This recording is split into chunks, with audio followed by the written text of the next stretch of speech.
Here is how to make a stash scrunchie, which is perfect if you're going to festivals or if you're going travelling and you want to keep your stuff, your valuables safe.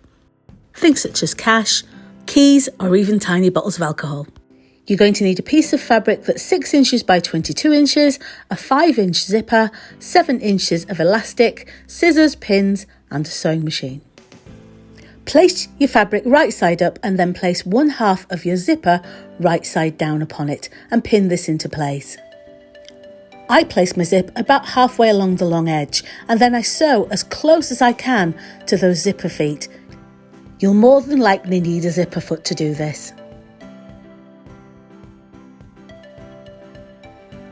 Then take the other side of the zipper and place it against the other long corresponding edge.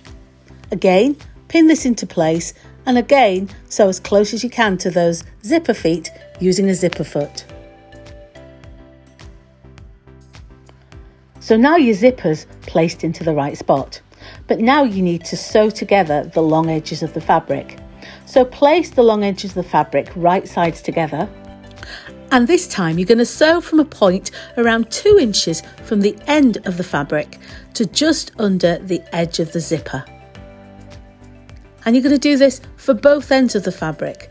So you're going to sew from just under the edge of the zipper to about a point about 2 inches from the end. And right about now, I like to make sure that my zip is about half open.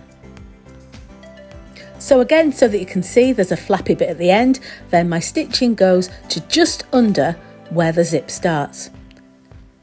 And then once you turn this the right way out, you'll find that the zipper is enclosed under the line of stitching. Now it's time to close the ends.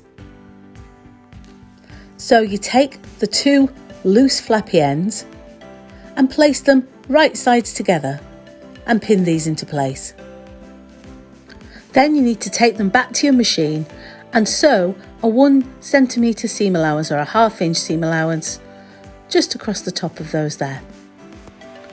Once you pull the other ends of the scrunchie, you'll find that this will close and leave you with a tube of fabric with a small hole in it, and then all you need to do is thread your elastic through.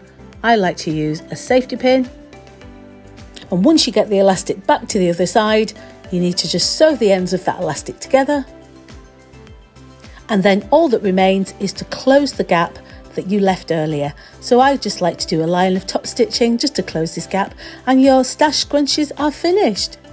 Perfect for hiding your valuables. Follow for more, subscribe and have a look at my other videos.